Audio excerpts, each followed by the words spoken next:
بسم الله الرحمن الرحيم إليه يرد علم الساعة وما تخرج من ثمرات من أكمامها وما تحمل من أنثى ولا تضع إلا بعلمه ويوم يناديهم أين شركائي قالوا آذناك ما منا من شهيد وضل عنهم ما كانوا يدعون من قبل وظنوا ما لهم من محيص বিসমিল্লাহির রহমানির রহিম।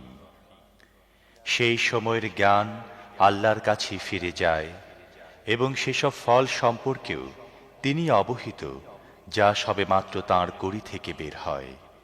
তিনি জানেন কোন মাদি গর্ভ ধারণ করেছে এবং কে বাচ্চা প্রসব করেছে। যেদিন তিনি এসব লোকদের ডেকে বলবেন, আমার সেই সব শরীকটা কোথায়? তারা বলবে, আমরা তো বলেছি আজ আমাদের কেউই এ সাক্ষ্য দিবে না। তখন সেই সব উপাস্যের সবাই এদের সামনে থেকে উধাও হয়ে যাবে যাদের এরা ইতিপূর্বে ডাকত। এসব লোক বুঝতে পারবে এখন তাদের জন্য কোনো আশ্রয়স্থল নেই। لا يسأم الإنسان من دعاء الخير وإن مسه الشر فيئوس قنوط ولئن أذقناه رحمة منا من بعد ضراء مسته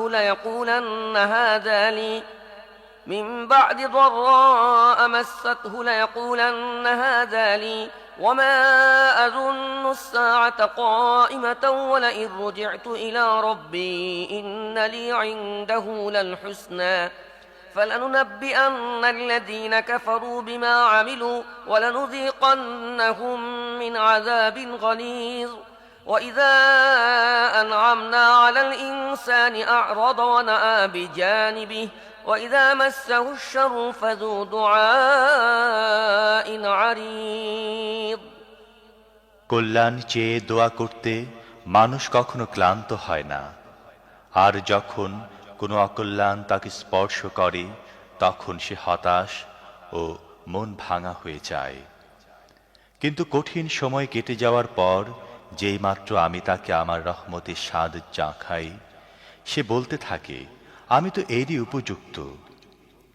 আমি মনে করি না কিয়ামত কখনো আসবে, তবে সত্যি যদি আমাকে আমার রবের কাছে নিয়ে হাজির করা হয় তাহলে সেখানেও আমার জন্য থাকবে মজা করার উপকরণ সমূহ।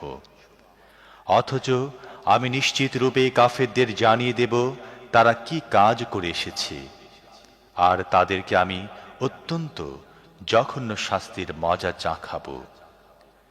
আমি যখন মানুষকে নিয়ামত দান করি তখন সে মুখ ফিরিয়ে নেয় এবং গর্বিত হয়ে ওঠে, কিন্তু যখনই কোনো অকল্যাণ তাকে স্পর্শ করে তখন লম্বা চওড়া দোয়া করতে শুরু করে। قل أرأيتم إن كان من عند الله ثم كفرتم به من أضل ممن هو في شقاق بعيد سنريهم آياتنا في الآفاق وفي أنفسهم حتى يتبين لهم أنه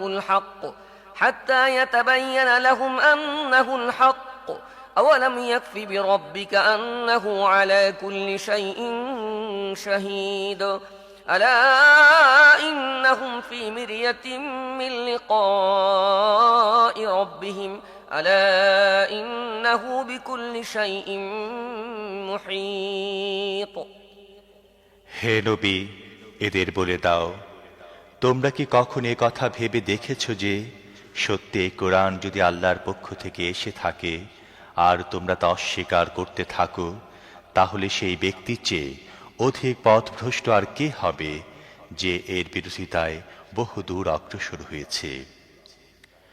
অচিরে আমি এদেরকে সর্বত্র আমার নিদর্শনসমূহ দেখাবো এবং তাদের নিজেদের মধ্যেও, যাতে এদের কাছে কথা পরিষ্কার হয়ে যায় যে এ কোরআন যথার্থ সত্য। এটাই কি যথেষ্ট নয় যে তোমার রব প্রতিটি জিনিস দেখছেন?